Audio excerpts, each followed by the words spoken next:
wholly unjustified and brutal invasion of Iraq. Of Ukraine.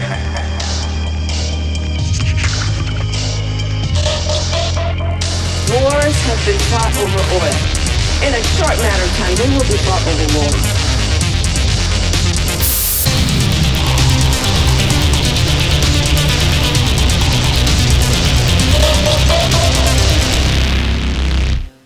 Mancon 30. Mancon 30. We're here at the DNC. What was the DNC? Which is just Chicago now. It's reverted back to its former state. Yes. Now that all these ghouls and goblins are going back home, to suck the souls out of their constituents. Man, what a week.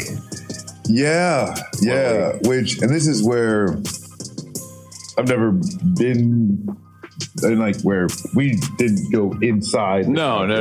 We were circling, right? Like sharks. But I've never, been to, or in a city or anything with these conventions going on. Yeah. Loosely paid attention to any conventions in prior years, and a lot of times too is that people even colloquially harken back to Obama's speech that he did. Yeah. And, before it was something that helped him make a name to be able to kind of be, so in some ways, and this is a huge party business thing. Yes, it is. Yeah. But the dynamics of it is just insane. Well, Edie was asking me the other day. She was like, "What?" I think it was yesterday, or no, it was Wednesday. A little more than halfway through day 3. She was just like, "Let me get this straight," because she's never really, COVID 2020 before that. She just was not paying attention. 2016. She was like, "Let me get this straight. This is just all one big ad for the Dem Party. There's just a bunch of it's like a bunch of concerts basically." And I was like, "Yeah, that's it. Yeah. That's all this is just grab all of your, party loyalists and sit down." I'll even say it was kind of crazy. I don't know if you saw the video from last night. Chris Cuomo was at the DNC and literally did a pan shot and showed all the suites. And he was like, "Look at that, for a party that wants to say that they want to take down corporations, they want to take down the billionaire interests, all of that's bought and paid for, This is a moneyed convention, so you can't do that until you break this apart, until you break down Cuomo. Bolshevik Cuomo. Let's go, baby. I love to see it. Oh my God. That's crazy. Yeah, it was great. Now that he's released from the yoke of CNN, I guess he can really unburdened by what has been. Yeah, insane discussion, honestly. But yeah, but that's it though. That is what this is. This is a bunch of, people saw it last night too. Hassan got kicked out of his booth because somebody, you can say it's because he was talking about uncommitted delegates and everything like that. But realistically, it's because some fucking news org that had more money. This is the thing that was they don't kick out Fox News. They don't kick out any because they all have money. And that's where it was pay. All of these people who are completely degrading the party. Yes. Get to stay. Yep. Because they are paying the bills. Yes. Yep. 100%. They kicked out all the streamers because at this point, we get them out of here. Where are the people that bring us, the funding? Get them in here. And that's where the thing is too. Is I will say this. I don't know some of these names, but I recognize some of these freaking liberal influencers. They're walking out of the DNC. Yeah. And one of them was just a little too excited about chants about dead babies. Yeah. Too excited about indiscriminate slaughter. Those, it was very disgusting. Those videos are wild. Very, very disgusting to me. The one refraining back. We have music on? The one refraining back with the 18 years, that guy. Incredible. Well, monsters. Yeah. Absolute monsters. And that's where too was there was one from earlier, but there was a few people last night that I saw. It's one of the more infuriating things that, and it's like, I can't see that and not see people sitting down at a seat in a cafe. Yeah. And seeing a little girl just trying to go to school, Yeah. I can't see these types of things and not see those same faces, because it's I mean, like, just walk through. Yeah. Right. Just walk through. You don't got to do nothing like that. But the people who took enjoyment in laughing in the faces of protesters, and there are people there who have lost dozens and some over 100 family members in the past 8 months. Those uncommitted delegates sitting there, like, openly weeping, like, I don't know. You think you just fell out of a coconut when tree? I said earlier, before we really started kind of recording, just, jiving back and forth with the chat, that this whole event has just made me hate these people more, like these Dem insiders, these people that are involved in this more. Like, I mean that, like seeing people gleefully walking around, just completely okay with all of this, like saying, well, Kamala said that she wants to get the ceasefire done. What are you so mad about? Well, her messaging isn't fundamentally different from anything we've heard in the past year. I don't understand what to tell you. What is she going to do? Listen, Ronald Reagan was able to sit down and orchestrate arms embargoes, F-15 embargoes, right, on Israel. Okay, like, I'm sorry, but if the madman that's destroyed, like, most of our systems and accelerated, like, neoliberalism in this country was able to sanction this fucking country, what does that say about you and your supposedly more compassionate party, right? Like, you sit around and you take these crumbs because people like Kamala Harris and Joe Biden give them to you, and they say, well, we'd all love a ceasefire. Well, brother, you can have that tomorrow if you want it. If you want it, like, we control the levers to power within the entirety of the world. All right. Realistically. Now, there are some places where we can't assert the same sort of hard power that we used to. But overall, like, we can go to Israel tomorrow and just say, hey, you're done. You're cut off. Don't murder any more of these people. OK. Yeah. And this is, like, it's always been a thing. People have been saying it since, like, the beginning of the genocide in Gaza, and, like, where it's happened before. Biden needs to just make the phone call and say, you're not getting another weapons shipment until you stop. That's it. And, like, the only time that there's been more than 4 hostages recovered was during a ceasefire. Israel has killed more hostages than they've rescued. Yeah. So, like, because there is no rescue, right? They are also just puppets in the genocide. You know what I'm saying? They're just useful tools to the IOF. And that's where it is really gross, because, like, those parents, right, that did get to speak at the DNC, like, they have way more solidarity with the Palestinians. Yeah. Right? Like, they are actually on the same side of the only thing that saves their loved ones and the Palestinians. Sure, absolutely. Is them stopping. Yeah.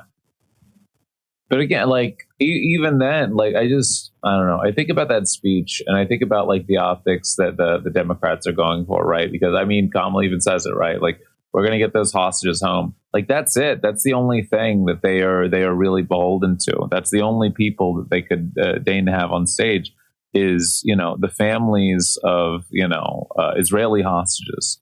There's thousands of Palestinian hostages, not from Gaza specifically. We're talking about from the West Bank. There's thousands of people that the IDF has locked up for months, for years. And it's just, I don't know, it's such a spit in the face and such a disgusting, show of, like, a lack of compassion from the Democratic Party to just say, well, we can't even bother to have. Like we didn't. Here's the thing from last night: we didn't even fill out our schedule last night. You know, like we Kamala spoke early as far as like their internal scheduling went. Yeah. So they had time. There was absolutely space for a 2-3 minute speech from somebody from the uncommitted movement, right? This movement, if I'm reading correctly this morning, still ended up endorsing Kamala Harris at the end of it all. Yeah. Right? Like they were always going to endorse you. They always still want somebody other than Trump. Yeah. I mean, You know? this is like the thing. All you had to do was just listen to what they had to say. And that's where it's like, I think that like, especially too, it's like where different camps might feel differently about the effort at all for delegates to go into, you know, the DNC and even try, right? Yeah. But I think, you know, it's like where pushing on all fronts and knowing that like, and that's where the thing is, you know, there's a interview with like, you know, Mehdi Hassan that, you know, it's going to be coming out, but it's like talking about like, they at least thought they were going to get something. Yeah. Right. Like, and that's always like, they're not even doing the lip service. Yeah. Right. And like this just saying, oh, and then people say like, I see at least liberals say, you know, like, oh, well, she supports a 2-state solution. I don't remember hearing 2 states. No. I remember hearing securing Palestinians' right to self-determination, Yeah. right?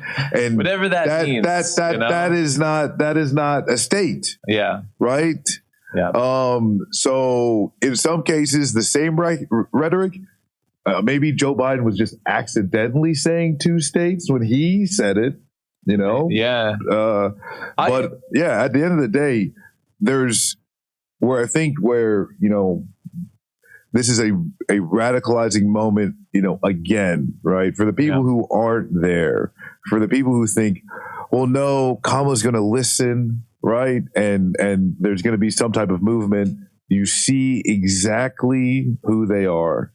Well, I said this in my chat yesterday, and it's just something always bears repeating. You're aware of this as well. Like most people, but you know, it's good to just like instill this in your brain every day. Like these people are not like this kinder and gentler like idea of politicians cannot exist within the imperial core. Okay. Benjamin Netanyahu is a product of his party. He is a product of the desires of the Likud, of the desires of the coalition government that they've put together in Israel, and that is what they want. So even if you get rid of Benjamin Netanyahu, they still desire the same thing because that is how their empire works, and their empire is a lever of ours, okay? So Kamala Harris cannot be fundamentally different than she could be an Obama at best, but even Obama still commits to the idea that Israel deserves to be an apartheid state. Yeah, he still has to enforce empire. That is why we have these jokes about like, hey, Google Kunduz, you know, like he still is a servant of empire. Okay, these people still work in the fashion of serving imperialism, right? And so when you like remember these things, you have to think to yourself like, well, then Kamala cannot be fundamental. She is not going to push for a 1-state or a 2-state solution realistically, because that is not a thing that the empire desires, right? That is just, you're telling yourself lies about that. You think any other like fashion there. It has not been a thing that has happened so far. Like, you know, again, if you're just a regular Democrat, if you really sit down for more than a second and think, why hasn't Roe versus Wade been codified? Well, because it's a wedge issue, and it's a poignant wedge issue for the Democrats, and they know that they will be able to fundraise and win off of it. So, ergo, they have had 4 administrations now where they have failed to codify it with either full or supermajorities. And this is like where like that is the party apparatus desires. One of the like just to add on like just that fundamental point of they just choose not to. The filibuster is a Senate rule. Yes. Senate rule saying you need 60 votes to bring a bill to the floor. The Senate rules are changed by simple majority. Correct. Bills are voted in by simple majority. There is a unnecessary, the Democrats could get rid of it today, yesterday, all of Joe Biden's administration, all of Obama's administration. They could have just gotten rid of the filibuster, done things and then ran on a good record, right? Because like at the end of the day, like when you talk, like they are just so focused on being scared, Yes. Or just so, subservient. It's like, well, why would we do anything at all? Because it's going to make us have to do something. But at the end of the day, for the people who are bought in, when they start talking about, oh, we're going to codify Roe, where are you going to find 8 senators? You're going to find 9 senators. Because that, again, that's the gentleman's agreement, right? Is that like we can't do simple majority stuff. We have to do the filibuster. Yeah, like again, and this is what I've said. I was saying last year when we started talking about elections as well. At what point you're barely, if you're the Democrats right now, you're really going to sit around and just hope that you can retain Senate control. All right. Don't even think about the idea of getting anywhere close to 60. And that doesn't change in 2026. And that doesn't change in 2028. If you're, politically like involved enough and look at the maps, like there is no point in the next 4 years.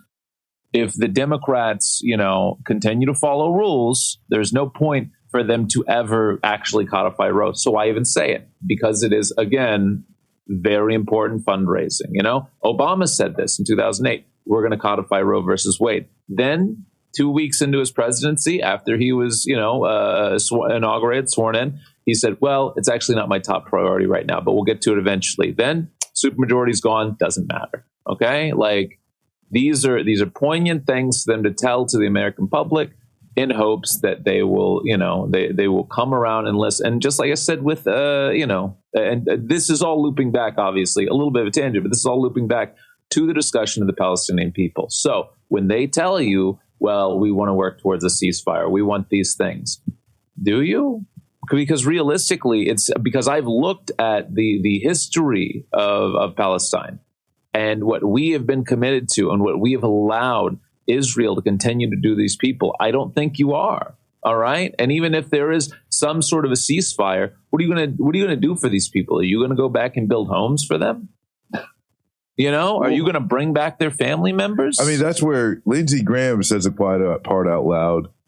Blinken reinforces it through just bland rhetoric, right? Yeah. But Lindsey Graham, multiple times, but like he probably was on like, no, he was like Face the Nation a week ago.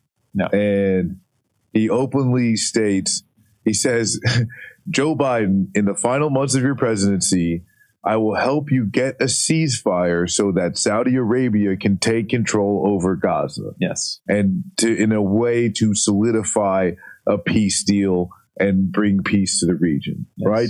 Lindsey Graham asking Joe Biden, let me help you. Yeah. So that Saudi Arabia can develop and use that area as a test kitchen, basically. And when Blinken is going on and on and on about why it's important to have a ceasefire, they always add the Saudi deal. Yes. And it's like, I'm not sure what the hell the Saudis have to do with any of this other than being, the major, Arab nation that like is just like just so in tandem. Where and like it's like so, and that's where the thing is too, is like the United States, where it's just like this handshake while they're slapping each other in the face, at the same time, right? Yeah. There's cooperation and conflict with all of these relationships, and there's jockeying about what I can provide for you in the face of you dealing with a problem that I created, and those types of dynamics are for the moneyed interest. I mean, this is just capitalists playing with people's lives. But the fact that like this whole idea of, we need hostages and a ceasefire, once they start talking about Saudi Arabia and the Abraham Accords and shit like that, it's like you don't give a shit about any of this. No, it's like it's obvious. They're giving away the game. Yeah. Because these are just regular people. They don't have money. They don't have like power and influence in the region. These are just regular like fucking people within like Palestine. Why at any point would we like sit down and say like, oh well, they deserve? Like, no, what have they done for us? Like that's how the United States thinks. What have they done for us? Nothing? Well, I don't know. We don't really have an interest to, like, even the Kurds we left behind after they were no longer useful to us, all right, as a country. And you can say, well, Donald Trump did that. But I just want you to remember, like, the Democrats are not fundamentally different on foreign policy. That at any point, Biden could have gone back and said, well, you know what, guys? Like, I'm sorry, but like that is how we do foreign policy. What do you do for me? All right. What can you offer me? Israel is a vassal state of ours because of what they offer to the region, and then as an idea of an intrinsic threat to any of those other countries that are not socially or politically aligned with us. You know, and I say those different things because like UAW or UAE is not socially aligned with us, but they are politically aligned with us because of their money and power and influence. Yep. Right. Yeah. And that's where too is like even just like there is benefit, right, to having even like some of the some of the things that are in conflict of like the relationships with Iran or any of the Hezbollah, with Hamas, just being able to have those that actual tie over, right? Because like outside of that, I mean, like I know that the U.S. other than that relies on Sweden to be an intermediary, at least an official intermediary. So part of me just feels like these motherfuckers are just straight up talking on the phone. You know what I'm saying? It's just like straight up like picking up the phone, like calling foreign minister or foreign minister, like, all right, dog, what are we doing? You know what I'm saying? Yeah, but like, at the end of the day, like there's a, I'm going to say the word diplomacy, but like, it's these just warmongers talking to each other. Yes. So that's like one of those things. So like officially, and this is where too is like the populace, that it seemed like racist or just like, against like Muslims and Arabs. Any type of contact with any of those communities is just bad, right? Yeah. And especially when it comes into, like the officials and negotiators from Hamas that are able to stay and live in Qatar. That is another, you're like terrorists, like. Yeah. And so there's like that tension that the Republicans and the conservatives are going to bring up. But like you said, right, at the end of the day, there's a usefulness and then there's a protection to what is useful. Yes. Right. And it's only seen as that. What is useful to empire, and then anything that is not, you are expendable. Correct. And this is where I think even like, so moving forward from the DNC and the uncommitted, movement, and not so I want to say the uncommitted movement as in the delegates that were a part of the Democratic, party and their function, but then also the anti-genocide and stop arming Israel movement across, the country in general is, especially when you talk about the encampments, other protests that, myself and you, like we've done a few of them, is what does the escalation look like? How does that play into the news? And is it able to deliver the message? The only message that the Democrats actually listen to is, you will lose this election to Donald Trump if not for getting a ceasefire before the election. Yeah. Right? They need to know they will lose unless they stop the genocide. Well, and that's what I don't know, man. Because I go back to thinking about like the last week, and I think about how they denied like a Palestinian speaker at the DNC. And maybe that's callousness, or maybe they've sat down and, Kamala, in addition to, being on the road for the past couple of weeks, has had focus groups, and she's had them sitting down talking to people and really like, and, I said it yesterday on my channel as well. I don't want to, this isn't a doomer thing. This is just for you to understand like the fucking monster of the regular voter.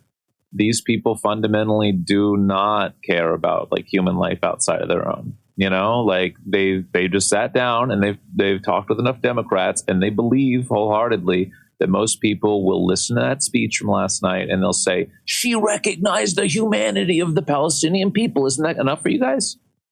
Don't you remember? Like, I want to believe in the idea that this should be brokered, because if not, it will force them to lose on a fundamental level and really have to sit down and think about what has happened, but realistically, like, I think about how the foreign policy blob works within the minds of the regular American, how they vote for that.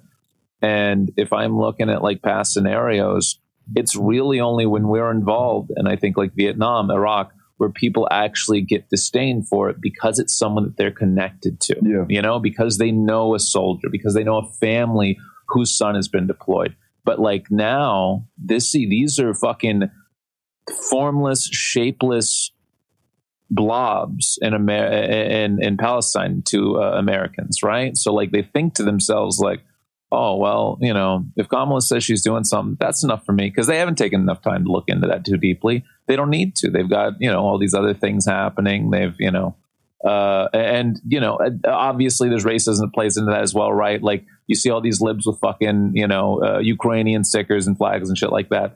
No fucking love for Palestinians at all, because that's complicated, right? Like obviously that plays in there as well. But like that's just what keeps going back in my mind, is just like, I think the Democrats just believe at this point that they have enough margins that they don't need to pay lip service to protesters. They don't need to, or the most they need to pay is, well, yeah, we all want a ceasefire, guys. We'd all love to see this happen. And even labor groups that have approached them, like the UAW, like the SEIU, like all of these people that have said, we want an arms embargo now, they're like, yeah, I wish we could do that.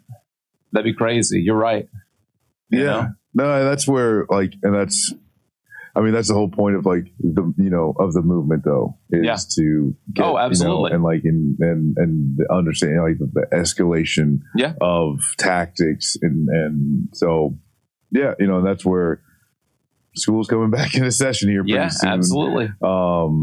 And being able to hear from there's a panel with some of the students from the encampments, and man, like some of these students are, it's incredible how much they understand the moment of why is it, and some of the, like each of the campuses that were, spoken for had different experiences. Yeah. And they all were able to tie into like, why was it that our experiences was different on this campus and this campus? Governor, police force, administration structure, support from faculty, support from outside. They're all analyzing what this meant for their individual movement. And then what's really important is focusing on their ability to shine a light on Gaza. Yeah. Important to shine a light on the genocide of the Palestinians, because none of this is a victory, you know what I'm saying? Yeah. Unto itself. Having tents on a campus is not a victory. Having tents on a campus, elevating the story. Yeah. Focusing on Gaza. That is, that is the point. And what is next, and how does that continue on? Not just how do you do an action, but an action that sheds a light, that educates, that uplifts a story, that uplifts the truth, and that's what that's what has to happen. You know what I'm saying? That's why we're here, right? Because at the end of the day, it's like, we didn't fucking come here to try and get into the DNC. You know what I'm saying? Like we came here to skulk around the outskirts and agitate. And that's where,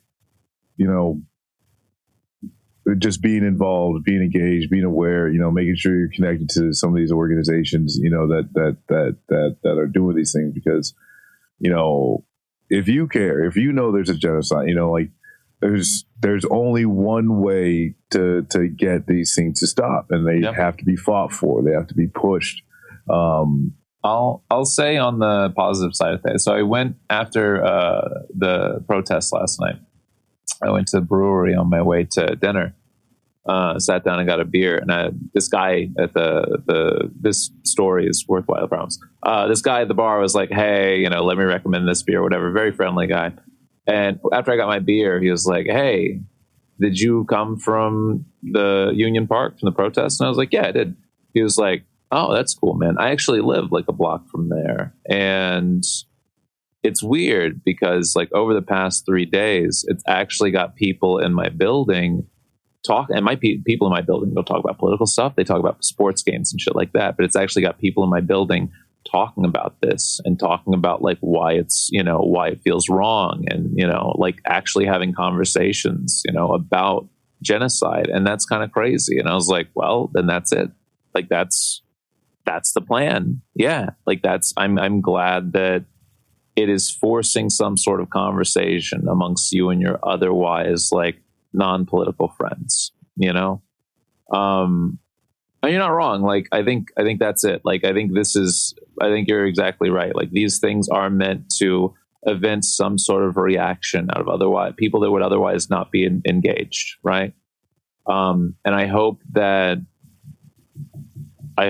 can continue to open up people's like minds to this, to realize what a fucking demonic country we really are, Like, yeah. And I think that's where, kind of like the bigger things of like, and I think we probably mentioned it, like most things where it's like, we are no longer in a unipolar world, no. There's no longer, just U.S. dominance in manufacturing as well as just economic dominance of having the dollar, militarily still like, yes, but yeah, it's, what I'm saying? Like, yeah, but and not to say that there's any country that's even close. What do you mean? She said we were going to have the most lethal military. Military. The rivers will run wet with blood. Insane. Just quick diversion. I didn't mean to like stop your train of thought, but quick diversion. I feel like, especially the last like 10 minutes of that speech, were just a Frankenstein of Biden's speech. Yes. From from when he was going to accept. I was, yeah, because I watched it this morning, and I was like, it's like, why the fuck else is she talking about NATO and about like our our military might? Like, what's even happening? Same message, different messenger. The lady that literally in her sign-offs has removed the entire "God bless our troops" bullshit and everything. Yeah. You're telling me she actually cares about militarism? And maybe, I mean, yeah, she's going to be the president, so sure, like she's got to issue some of that, but. Yeah, like that was absolutely like a Brandon special towards the end. Like that was so fucking strange, Well, yeah, and that's where though, oh my gosh, now it's coming back to me like a fucking fever dream. Leon Panetta spoke last night. Yeah. Leon Panetta, my 86-year-old young boy. Yeah. Oh my god, incredible! Like incredible. It's so crazy. And the Sound of Freedom cop spoke last night. Yeah, Great. Like it's just. Oh my god, it was that was the somebody said on Twitter. That was the night to really convince all the David Froome fucking oh yeah, dude, David Froome types. Yeah, all the Bill Maher fans were screaming last night. Oh my god, insane! Like, insanely disgusting. Again, all these people can be at the DNC, but you can't listen to like Palestinians. 2 minutes, crazy. Right?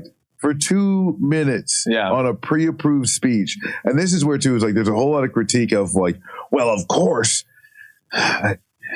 She probably hit a secret terror speech under that hijab. Yeah, we can't let them speak. We can't let them speak. They're, they would trick us, it's right? Scary. It's just like they might say Baba Booey on stage. Yeah, and like the proposed version was like, is a state elected official for the Democrats. Like, what are you? The second is a surgeon. What are you doing?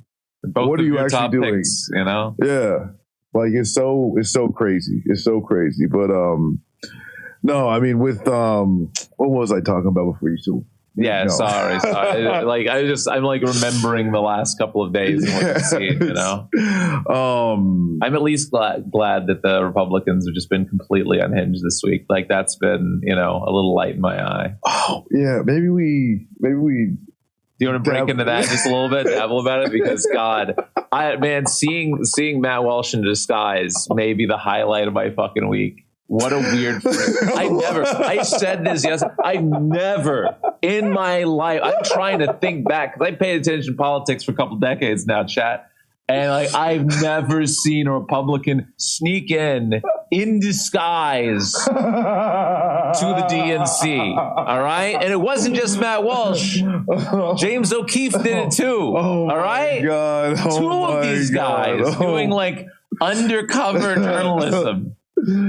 Jesus Christ. Just dude. and that's right. Michael Pillow shaved off his mustache as well. God, man. Crazy. Actually, these people were completely unhinged. I think Matt Walsh's video came out this morning about his time at the DNC.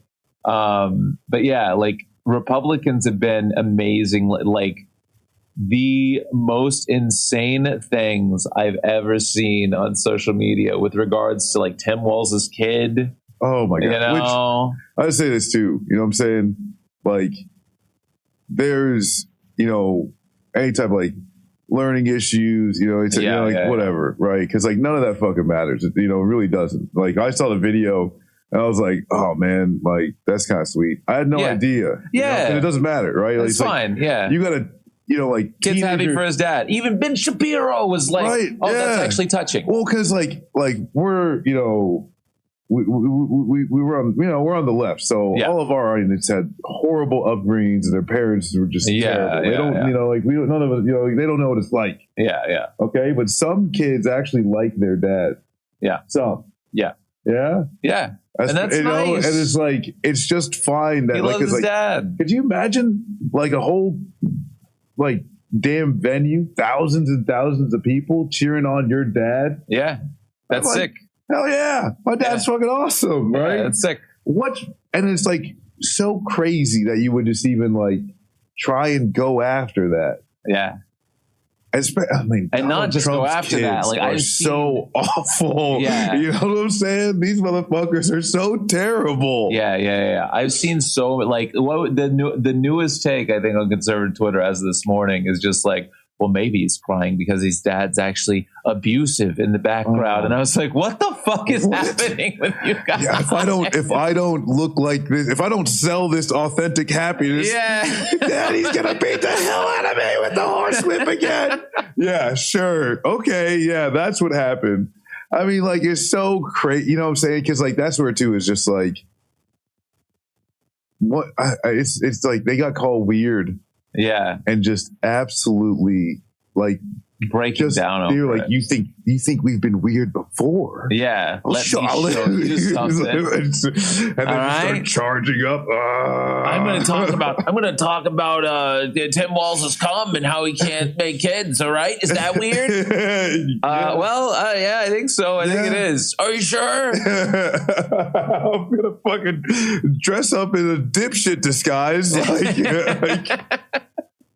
I walk around, and he's like walking behind the camera like someone who is obviously trying to walk around behind the camera, right? It's like when you see someone and they keep doing the like look over, like right at the fucking literally in the same outfit, by the way, from that Daily Wire film, from the Lady Ballers film, just the exact same outfit, the wig and everything. All right, like incredible.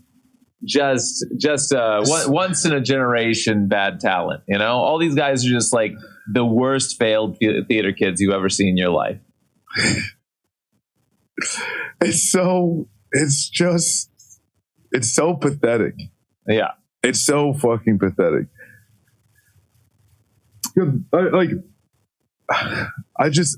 Honestly though, it's like the thing that's like, I really just want to hear the talks they had beforehand, right? When they're each pitching certain aspects of the plan. Some of them getting shot down. And it's like, you should do it in a wig. I'm gonna trick all these Democrats going to a bad website. But you didn't even work on the SEO, because the SEO, if you put it into Google, recommends the actual Project 2025 website, you dork. It's like, I'm going to make a fake one. Like, you stupid idiot. What are you talking about? AI is like, no, you wanted to go to the real plan. Like, take away all your just, rights. Again, like the most failed, shit you've ever seen in your life. All right. These guys are completely inept. All right. All they have is the rage of their viewers, because, peel that back a layer and they're just like blatant little fascists trying to, poke at people, be little bullies. I remember seeing the Ben Shapiro, not just like his trailer, for his Barbie movie critique. Good, yeah. And it was him like throwing the Barbie into a trash can, bomb. You know, it's just like, you're an adult with children. You're literally an adult. What are you doing? What is this? What are you doing? Like, it was like, and it's just so much of this, like, just theater kids, man. Okay. Yeah. If you don't give them something to do, failures, you know, they're going to freak out. And that's where too, it's like, for sure. Like, cause I bet there's way more, but I mean, Ben Shapiro, his dad was in like the film industry, shit like that. He tried to be a screenwriter, sucked ass. Yeah. You know, now he's a right-wing monster. Like Candace Owen, and there's like a few more, some of these like internet conservative influencers that are all like cycled through like these talent agencies first. Yeah. Right? Yeah. I think the young Zoomer, the girl that they have, like Brett, whatever her name is, on Daily, when she looks exactly like Ben Shapiro. Brett something or other. Well, I think she has been like a talent agency too. So it's just like, there is. They've got the new girl that wants to be a new Caitlyn Bennett. You know. Oh, Boo Boo Bennett? No, there's the new girl that's like there's a new one, new blonde that complains about like IVF and shit like that. I don't know. She wants to be the new, Oh, not for guns though. No. Oh, okay. There's a bunch of up and comers that are trying their hand, crying about stuff on the internet. But no, it's absurd, and that's where too of that like. If there's, I feel like with any type of just like real political outreach, to so many, of just the working class, there's going to be a lot of dipshits that are just stick with it. But any type of like actual programs that start delivering, it's going to take all of 10 minutes. You know what I'm saying? It's going to take all of 10 minutes with a program tied to an actual like political organization that helps people. And that's the thing, is like, keep your damn government hands off my Medicare, right? Like the thing is like, you got to associate the program with the people who are delivering it. And, like the Democrats are just ass. And, because like they didn't like you say. I'm thinking about that Kamala speech again. What a walk back from the Tim Walz, the better of the two speeches again, like. Just kind of crazy for him to like put forward all these, more like progressive ideas and everything in his speech. And then just like Kamala's like, but also USA military, right? Let's get chant going. Like incredible. Well, I think that's where they fill those dynamics. Yeah. Oh, yeah. And, sure. And I think that's their plan. Yeah. Because to put forth the idea of him being the progressive. And this is where, the thing is too, where it's just like, now that Tim Walz is VP, he like as soon as the campaign's done, he gets stuffed into a locker. Yeah. Like he doesn't employ policy. He doesn't. He's not going to be able to do. He's not governing. If a vote is tied in the Senate, he'll come out, do his thing. Yeah. But outside of that, what I'm saying, like. Yeah, he gets the campaign. Every now and then they're going to send him out to Midwestern states in the midterms and everything. Well, and this is where I think Tim Walz is a double down for the progressive base, right? Kamala is, Bush Jr. Yeah. And Tim Walz gets to be, kind of Bernie. Yeah. And I think that's kind of where the role that they're trying to like really have him cover down on is Tim Walz is supposed to get, hopefully generate some excitement amongst the youth, because Kamala knows, at least if there's anybody with two brain cells in the campaign, they know Kamala doesn't sell with the progressive base at all. Yeah, this is exactly what if Biden's staffers and people around him would have been correct here. 2016, Biden wanted to do the exact same thing, but with Elizabeth Warren. Soften himself with, and it eventually did with Kamala Harris, I think to a lesser degree. It didn't matter as much as COVID and Trump was, out of his first term and just bad stuff. But Yeah, I think that's been the plan of the Democrats more lately, is just trying to soften that idea and be like, no. Hey, listen, we still listen to you. Like, remember, they brought AOC and Bernie up to the first 2 nights of the DNC, right? Like, no, we're listening to you. We're hearing you guys. Don't worry. All right. Like, this is a party that absolutely wants to move a path forward to hear what you're saying as well. All right. We absolutely want healthcare to be slightly more affordable. OK, isn't that great? I don't know. Just golly. Yeah, golly. It's well, that's where AOC has. Oh man. Now I know this is going to be new information. Okay. All right. I'm listening. Your favorite rep, yeah, might not be as great as you originally thought. Now, Marcus, and I'm going to try to put all this in my brain at one time. Are you telling me that politics subsumes everyone's actual like activist energy, and if it doesn't, then they are forced out by the establishment, because that's how the establishment functions? Well, because I think. Hold on. Yeah, I hear what you're saying. Corey. Nah, yeah, that's crazy. They're gone. Yeah. And then. But again, like I think AOC's playing the game right. She's playing it excellent. Like she's ingrained herself in her community. She delivers for her constituents. She votes alongside the Democrats, so that there can be no look of dissent. Like that's what it is. I mean, so you have to. Even Ilhan Omar, has more views that are radical than AOC, and is able to speak up against AOC being a phony, right? Did that this week. But that is because she has entrenched herself. She has created a system within her own district. She is able to do these things more availably because she's created a groundwork, and she has a party that supports her in Minnesota. And well, this also I think it was like interesting thing too is that it's one of the few people that's able to actually kind of do that. Yeah, it was like AOC, government experience, but not actually in any type of elective fashion. Yeah. Ilhan Omar, Rashida Tlaib, both were state officials. They were both in the state legislature.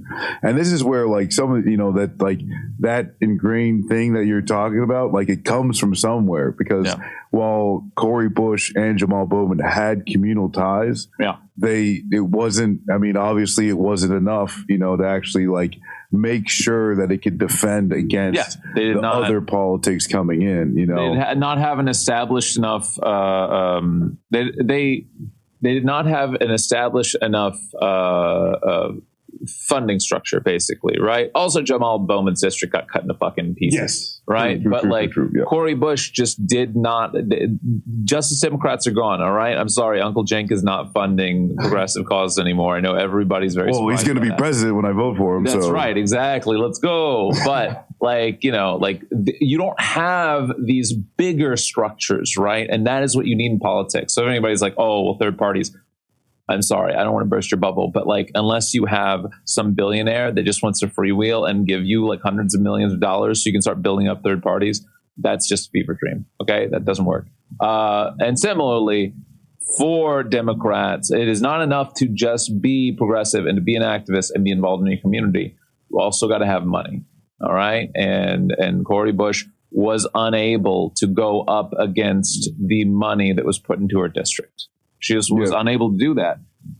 And you pair that with the AOC doesn't make these missteps, right? Because she wants to move up to, from judging by her speech, she wants to move up to senator at least, right? And so she's entrenched herself in. She follows the party line. She doesn't dissent. She doesn't do these things that might look bad. Like I agree with Cori Bush and Jamal Bowman not signing on to the IRA. That's great, but it does not win you points and makes very effective attack ads against you when they start to come for your ass and primary you. Yeah, and I mean that's where and that's so. That's like the only thing that's like that does like kind of like help. Right, either Rashida Tlaib, where it's like the populace in Michigan and in Minnesota And like you said, like where Jamal Bowman's district completely fucking, like decimated and stuff like that. But with there's like, I'm going to be mean to just one person, and I don't want to be mean to you, but I'm going to be mean to you. No, it's about building dual power structures. All right, you need to stop thinking outside of like party apparatus. Third parties don't need to exist. What needs to exist is a dual power structure outside of the system that absolutely aids people and helps them. Okay, like when we talk about things like co-ops, when we talk about things like mutual aid, these things actually service the people. This idea that some third party is going to come along and energize the fucking electorate and help people, no, that's incorrect, all right? You don't need political representation if you're able to serve the people. Do you not understand the lessons of the Black Panthers, huh? Do you not understand the lessons of fucking Weather Underground? If you don't, then you need to go back and look over this history, okay? It's so exhausting when your mind is stuck in electoralism. That's not how this functions. We're talking about this right now because it's a broken and diseased system. We're not going to save ourselves through ingratiating ourselves in the Democratic Party or working alongside them or working to foil them and become a new political party, because that is going to be recuperated. Okay? Can I Sorry, go ahead. Can I be the can I be the devil's electorate? Yeah, no, absolutely. No, yeah, sure. I would say, you see what I did there? Yeah. The usefulness of engaging in a third party, it is beneficial in so much that it serves the movement that you just described. Yes. We cannot allow, like and this is where, for me, and someone that does see benefit in the actions of engaging in some of these political things, is so that people can see you and connect you. But yeah. Go ahead. Yeah. So the usefulness of these things are so much that they can deliver. If they are not a benefit and you're just engaging in electoralism, that's dog shit. Correct. Like in anything, right? In any activity, you must evaluate based off of the results, right? You see what the inputs and, other extemporaneous effects on, right? And then you learn and then you move forward, right? And this is where, it cannot be the end goal to say we get a third party. Correct. There should be engagement in electoral politics that is able to help the movement build, right? Yes. And as it stands right now, there are no third parties that even that allow for that or aid in any way. Yeah, and if you would look at things like the Green Party, I'm so sorry, I don't want to disabuse you of that, and this is pipe dream, but they literally do nothing on a national level and haven't for 20 years. They're a grifter party, all right? Sorry to Jill Stein. I'm glad that she was supporting the Palestinian people, but also they literally just exist to fundraise for themselves. This is where, and the thing is too, is not always, and for the most part, 99%. Yes, because where at this point now, where local Greens are, at least as I've seen, so it's like in Maine, local and state Greens are still a thing. Yeah, just barely. Barely. Yeah. Most of the time, they use it like Kristen Sinema. Yes. Right. Yes. Where they go green, they're able to even win on a green ticket. Yes, it is. And then the next time they run, they're running as a Democrat. Grab the energy. I mean, think about like John Fetterman, right? Like it is used to subsume the energy of a certain type of movement. And once that political, value is won, then they move away from that thing, right? Yeah. So this is where if we're the talking engagement about, in the system, in the system, it is useful only if, right, it is able to deliver to them, the thing. To understand that it's like it's like they're like, let's just say, the Mancon party, right? Yeah. The revolutionary Mancon fucking political party that is going to engage in electoralism, win enough seats, and then once we get 60 seats in the Senate, by golly, we're going to change the Constitution. Listen, this cannot be the thing. If we want to create a vanguard party, right, then... then we start to talk. No, I understand that. I just I don't know. This is where too. It's like there. It's like, and I think like PSL. I think delivers this point. Pretty well. It's like as far as like why they engage in it is because, especially for the American people. Yeah, this is more of an understanding who the people we're trying to reach. Yeah, and their understanding of politics. Not representation, right? but politics in general. And how do you first meet them where they are, Yes. which is only usually 2 or 4 years around, right? Of to get the politically engaged, possibly to have a, not only just vote, but like then get involved into, right, the actual structures that are being actually, engaged in like in helping the community. Yes. And and that's where the thing is too, where especially speaking with like the the Chicago Torture Justice Center. Yeah. You know what I'm saying? Yeah. That was like, that's there because of a reparations referendum that was voted in Yes. by the, city council. Yeah. And so, that's where, in so much that it delivers, engage in so much that delivers. But that's a decades long fight. That's people still, carrying on. Yes. But these types of pressures don't exist because of votes. Correct. Right? They didn't get that there because they voted. Yes. That was a very, very teeny, tiny part of people speaking out, of people uplifting people who have been murdered and tortured by these Chicago cops. Yes. Lawyers actually stepping out and saying, no, this is happening. A few fucking pigs, realizing that they're part of a fucking monster organization and then coming out and whistleblowing on what's been going, like it was years and years and years. And then eventually the people put the pressure on the state Yes. to create this That's thing. what I'm talking about, baby. And then this whole mechanism is the people still serving, what I'm Yes. saying? And so they're still working. We have to form like the flow chart is community outreach, dual power structure, vanguard, and then we create a revolutionary taste in people's mouths. All right. And work towards liberation. But like, I mean, you're exactly right though. Like these systems these systems exist because like there was necessary things, within those communities that were being met by those communities. And in that way, they start to build that power and they start to put pressures on those systems, right? Like we've got that in Richmond right now. We have networks that are starting to like build power to feed people. And on that, they're coming to like city council meetings and starting to work on putting more of these things. And these things are only going to continue to help coalesce power for these groups.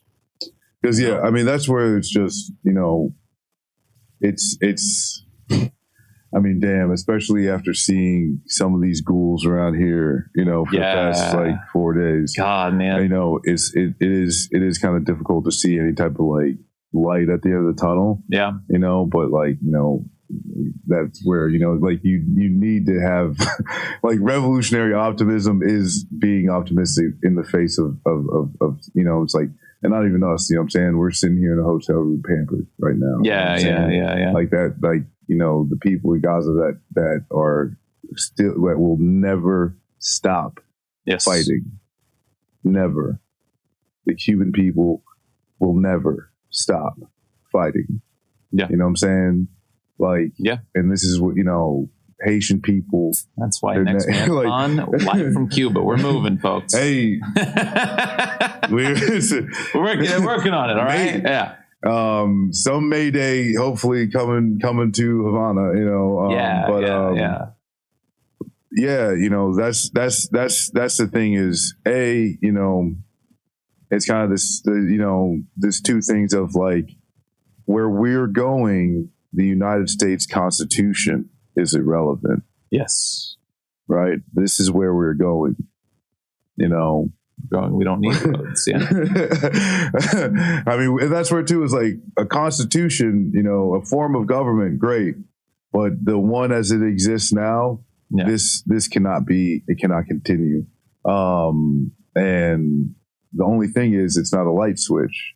There's so much that goes into it. Yes. And it's not everything. And like it's wild is, one of, I got to interview this dude, Evan Brown, about a month ago, and he's a, descendant of John Brown. Yeah. Okay. All right. And Yeah. That's sick. That's a heavy name. Yeah. Right? Yeah. Sick. But like, that was like, it was a different time. It was literally a different time. You know what I'm saying? Yeah. It was a different fucking time. Yeah. Right? And we got to move differently. Yeah. We got to be dangerous differently now than because like the state is just insanely more fucking violent and powerful. Yes. You know, and so in order to really protect all communities, we got to move smart. We got to move deliberate. We got to know that, you know, nothing's going to come tomorrow, but you got to fucking work tomorrow, right? Yeah. You got to put in work tomorrow. Yeah, you can be apathetic all you want, but like realistically, like we got to, you know, eyes on the prize. Yeah. Like I said, like the past 3 days have filled me with anger, and you use that, you know, you can't just be like, oh, okay, well, they're just gonna like hate the fucking like system. No, like we have to actively work in ways to like change it. I'm gonna go back, I'm gonna pick up my dog, and then I'm gonna go build some fucking community fridges, man. I'm gonna sit down and talk with people about what we're gonna be cooking for people next week. Like that's the type of shit that you need to start thinking about. Like, how do you start changing this system from the inside out? And I'm not saying you have to do that on the ground. Like, figure out ways that you can do that online too. Like, work towards agitation, right? Like, work towards ways that you can involve yourself in this system, and then start to change, you know, people's attitudes, right? Because that is like the heaviest trap is the current system that we do exist in, right? Like, capitalism is creating people's identity through like consumerism, and that's the only way that they view like their own identity. So they're so far outside of the lens of understanding like real materialism, because they're putting like this false materialism. They buy their Ukraine stickers, everything like that, and they perceive that like this is all that they have. You have to work to break them of that and have them understand like, no, they still need community, right? Like they still need to help like provide for their fellow people. And once you start working on things like that, then we can start like working towards like more revolutionary optimism for them, more liberatory struggle for other people, right? And this, man, I keep thinking even this about the students from the encampments that spoke on this panel, and just how much they understood where they sat in the moment. You know what I'm saying? Because it's like it's one thing to have an understanding of structures, you know, or you know, it's one thing to have an understanding of like racism or you know how the government works, right? Yeah. But to have a real material understanding of where you and your organization sits in the greater movement. And that is such a focused understanding, right? It's important. And there's these students talking about like what they're able to accomplish through, you know, up until the end of the semester, understanding that now is a reflection, regeneration, planning time, because just, you know, it's the summer, trying to fill roles from people in graduation and planning out what comes next. Yeah. You know, and like, I don't ever want to, I mean, that's the thing too, is like, I don't want to do this. All the youth are going to save us, right? Because talking to this machinist guy, Mark, you know, who was a machinist for like 12 years, teacher for another like 20 something years, you know, and now he does these, you know, these joint trade unionist visits to Cuba and all this type of stuff. It's like talking about how like working class solidarity, right? Having an understanding that like it is an us versus them, and we can make connections, you know, and building, you know, relationships with people like leadership of the SEIU. Yeah. You know, like, and that's like, I mean, I was talking with this guy who's like, you know, I don't know about communism, you know, but we're workers, so, you know, and he's like, then he goes on to kind of explain communism, but it doesn't matter what really, like, you know, put the title on. It's like, because right now we just need to build those relationships, build those powers, and also have an understanding of what role we are in the moment in time that we are at, so that we could be most effectual, right? And especially what's important of like where the encampment students have an understanding of sometimes you need to rest. Yes. Sometimes you need to gotta take some time for yourself, man. Fully exhale. Yeah. and then before you could start Can't going let this again, eat at you, right? you know? Yeah, and so and to your talk on the unions, man, like that is one step. Like these people are already less alienated from their labor than most people in this country, right? So once you started to get to that point, they already start to understand, you know, like certain facets of materialism. So you just work off of that, right? They don't know about communism yet, sure, but what they do understand is they have a labor relation, right? Like they understand where they sit in that. They understand that they should be able to bargain for that. They should be able to advocate for themselves and what their labor is worth. And like off of that, like the possibilities are limitless, man. A lot of union people are Trumpers, all right? Like that's within the you know, even the UAW, you know, the Teamsters, they're Trumpers. But the reason that they are is because they've been propagandized. So you start working off of that. You got to work backwards from where they are and start pulling them out of that ideation. You know, you start talking to them and having them understand, you know, why they believe so much in their union. Yeah. And that's, I mean, and that's where too is like, I think of, you know, even going back to, you know, you yelling at my audience. I yell at my chat. I just can't help it. You know? Hey, raise your hand if you're a lucid chatter, so you can yell at you. So I can yell at you now. No, but no, it's like I think it's like with you know like everything everywhere all at once. You know, at this point in time, and there's reasons why. You know, like there is more of an amorphous left. Yeah. In the United States, you know what I'm saying? And repression and, you know, violence and targeting, right? All that, you know, but once we understand where we are in the moment, then that allows us to know what we need to do next. Yeah. Right? And so to yourself, we are kind of, you know, at this point of we do need to throw spaghetti at every wall, ceiling, piece of furniture, you know, and see what sticks. Because, you know, nothing is static, you know, and the environment we organize today is necessarily different than the one we organize in tomorrow. Yes. You know, and the same, the environment we fight in today is necessarily different than the one we fight in tomorrow. And having to be able to continuously understand what is happening on the ground, where do we sit in relationship to it, and how do we best affect it for the positive. And that continuous loop. And I think in just right now is especially too when it comes to any type of third party type of thing where it's just like 100%. There's like so much critique within the Greens. Any hope I have within like the Green Party is people like Mark Lamont Hill being engaged in it, you know, and have, you know, at least having someone there that like who I, you know, and like there's many more. There's many, Because I'll say there's a whole lot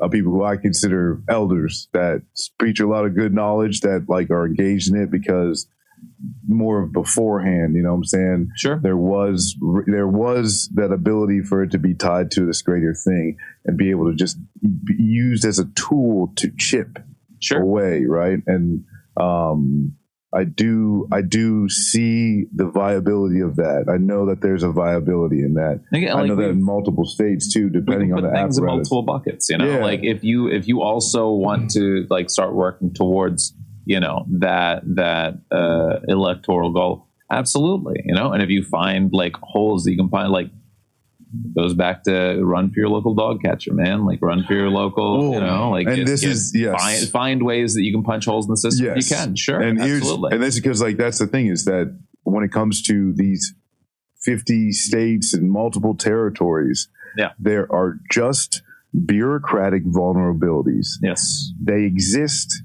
Nerds like me see them everywhere, right? If we are connected to a movement, then we have the support and the engagement to be able to push on some of these things, right? And that's where, like, that's where the viability is what is the usefulness to the greater movement? Can you build something to have a reparations for torture, injustice, right? Is that something that can be built?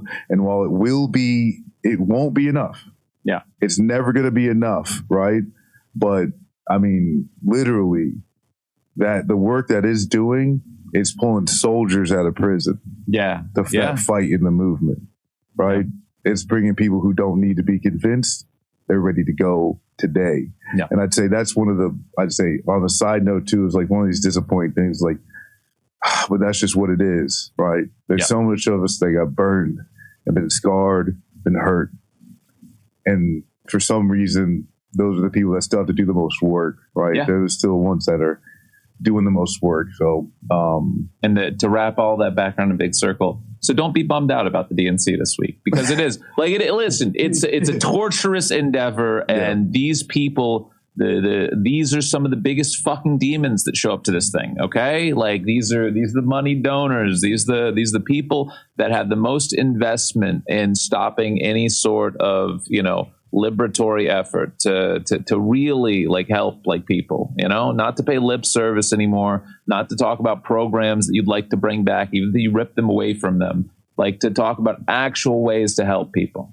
Just remember, this isn't meant for you. This is meant for, a class of people that fundamentally cannot envision anything outside of capitalism, right? Yeah. Like that is what the DNC is meant for. It is not meant for you to sit down and be like, oh, actually, I'm kind of lived up about this. Yeah. No, you need that energy. You need to put that energy towards like making change. You need to put that energy towards finding ways to make your neighbor's life better, right? To make your community's lives better. and this is where, like, it's a thing is too, where it's been like in a similar way where, the uncommitted delegates, and I spoke with them, like, they're a Democrat, like they, like they represent, it's like there's part of like the LGBTQ caucus within the state, and like we are very simpatico, what I'm saying, on ideology, stuff like this. Yeah. But this is where they feel most effectual, right? Sure. And so, and this is where it's like I'm very excited to just reach out and have another conversation, because you don't get spit in the face and just be able to forget it. You know what I'm saying? Yeah. And I think that there's a lot of Democrat officials, delegates, party members, you know what I'm saying, that they spit blood in their face, Yeah. And I think there's a lot of people who are watching, who are hoping, right? Oh, no, come on, right? And they got spit in their face. Mm-hmm. And so if you already knew that, you know what I'm saying? If you weren't even in you're like, they're going to start spitting here, I'm out of here, right? If you already know, if you're already there, just recognize, you know what I'm saying? There's going to be people looking for solutions right now. After this, there's going to be more people who do see that the Democrats ain't it. Yeah. And some of them were in that building and got told, fuck you to your face. Yep. Even though you got hundreds of family members killed. Reminded that we actually never really left the 2000s. The Democrats just saw you as a valuable voting base for a couple decades. All right. Yeah. They just want to be the one to have American flags. It's just like, it seems like that. Like they just wanted to be the party of patriots or some shit like that, because especially with Kamala's speech, you know what I'm saying? Man. Lip service on some Social Security, Medicaid. We're going to do and war, baby. USA, and like, USA. and And so it's a question where like we were at, Zaz was asked, like, if you were president, what would you do? And I was like, I will order every single military member in front of the White House in battalion order, 0630, Monday morning, no excuses. Everybody, you're coming. I need to check in. Yeah. Right. Make sure you shave your faces properly. Right. And he was like, I never thought it was like domestic is the focus, but that's where it's like, this is the real danger, is that any domestic policy depends on the Congress, like we talked about, right? Yeah. They're not doing any of this shit, right? They're not doing any of it. Yeah. They don't care. Get rid of the filibuster. Then I'll think about considering maybe if you gave the littlest of shits, right? Yeah. But they don't care at all, right? The foreign policy is where the president actually does have carte blanche. The foreign policy is where the president largely does get to act with impunity without checking in really on Congress, other than to say, give the military industry Thanks, Truman. more Very billions of dollars, Yeah. right? And so that's what we've seen through Brandon. They got through a few bills early on when they had the majorities in both houses. Yeah. And then since then, it has only been a budget, like down to the wire budgets, right? Yeah. And huge weapons packages. Yes. Those have been the only two types of bills since the Republicans got back. And they did, they leopard ate Kevin McCarthy's face. They got a new speaker, like all that shit in between. But yeah, it's cool. It is pretty cool. RFK is going to endorse Trump today, probably. Oh yeah. I heard something that find a funny thing for us to end on. The brainworm guy is going to endorse Trump. Brainworm guy. It's so funny, man. I honestly, and his wife hates it. Cheryl Hines is not about it at all. Oh, just going to really mess things up for her. Whatever, it's fine. Love his brainworm. Yeah. Maybe you should have married the brainworm. Yeah, maybe you should have married the brainworm guy. I'm going to tell you. Yeah, it's gonna be funny. I saw a bunch of the buses around yesterday. We were heading to the protests. What the Kennedy buses, and cars that they had out here. Oh my god! Yeah. Oh my god! Hoping for that last minute cabinet appointment from Kamala. Yeah, so close, man. You're so close. You're gonna get it. RFK. Because. Listen, right? Yeah. We're streamers. Yeah. We're privileged. Yeah. All right. Pampered podcasters. Yeah. Right? We've got that embroidered on our matching streamer robes. Absolutely. They're beautiful. Podcasters. Yeah. It looks great. Yeah. Gold leaf. Yeah. We should wear it next week. But there are other people. Yeah. There are other people. They don't have it so lucky. Okay. It's true. Let me tell you about Robert F. Kennedy Jr. Just a humble falconer, a humble big game hunter, barely scraping by off of his family's dynasty, unable to really, Listen, the coffers in Camelot aren't as full as they used to be. Okay. Yeah. Oh my God. No. I think honestly, I just really want family still exists as a dynasty family. I don't understand why they're still in politics. Whatever happened to Joe? Yeah, because he lost to Ed Mack. Go take he father. Did. Yeah. But he's still running around in Massachusetts. I think he's going for other positions. Yeah. He's like, can't beat the Mackey until he's done. The mass hole Beto O'Rourke. Yeah. That's where Cenk should run. Carpetbag to Massachusetts, all right? Oh. Yeah. Take the Mackey seat when he's gone, All right. Carpetbag, Massachusetts. Finally. He'd love it there, That'd be great. Oh my God, that'd be hilarious. It's Boston. Anna Kasparian can be as racist as she wants out there, It'd be incredible for her. They'd have a time. Oh shit! Yeah, coming into Worcester. Yeah, man. Jesus Christ. Nice. Yeah, dude. Hell yeah. Well, I mean, I don't know how long we've been here. It's like we've been here an hour and a half. We need to do Silver Linings because I got to go check out. Oh, word. Yeah. All right. Well, my silver lining is the easy one. I'm excited to go see my cat Winston. Same. I miss my cat. Yeah. I'm not Winston. I'm excited to go see Carl, but whatever. Yeah. Who? Yeah, exactly. Yeah. Yeah. No, that's, I don't know. It sucks. Yeah. Yeah. Yeah. Then I got your little partner there and and you got to leave him. Little guy. Yeah. Yeah.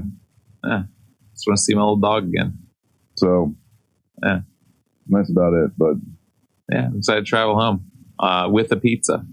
That's right. Gonna get a pizza on my flight. Take it with me. They actually just Wait, I don't know if it was you or someone was like, but the deep dish pan were auto parts manufacturing. Yes. No, that's Detroit. That's the Detroit pan that was auto part manufacturing. Yeah. Oh, okay.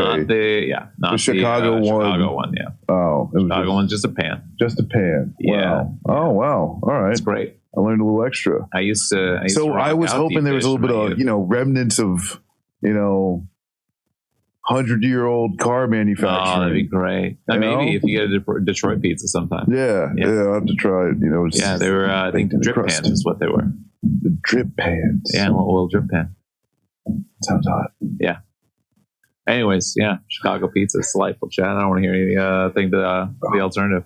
Oh, actually, you just leave and then I'll just finish it. Right? We're going to go get pizza after this. You're coming. Yeah, but I gotta get. I'm gonna get you the best, and then you're gonna be like, oh, okay, all right, and we'll see how you feel about it. All right. Word. Yeah, we'll get you the best one we can get in the city. The best. Yeah, Giordano's. Big Chief. That's a joke for Chicago people. The rest of you all don't know what that means. Ah, man. Yeah. Okay. Good. Oh, yeah. What was that? Huh? Were you? I don't know the Chicago joke. No, I was razzing on chat because people from Chicago would be like disgusting. Giordano's is just garbage chain stuff, and not like good chain, because like Portillo's is good chain, and they have cake shakes, and they're fine. They still make a good dog. Giordano's is not a good chain. Okay. Yeah. I don't know the whole thing. I was like, great. Yeah. No, we're not taking you to Giordano's. I'm not mean. We're gonna take you to a good pizza place. Yeah. So if it's. That's where too. Is like I've already had a pretty good breakfast with that. Yeah, you're gonna have to fucking work down. Yeah, you better get ready. You're gonna work down some cheese pizza. They better fucking try hard. You know what I'm saying? No, it's gonna be great. We're gonna get you a nice cheese pull and everything. My palate has already been blessed by maple ramen. Yeah. Hey, listen, trust me. Trust me. Well, no, move so that I can easily manipulate and get off stream. Okay. Fine. All right. We did it. Mancon 30. Mancon 30. Okay. All right. Bye.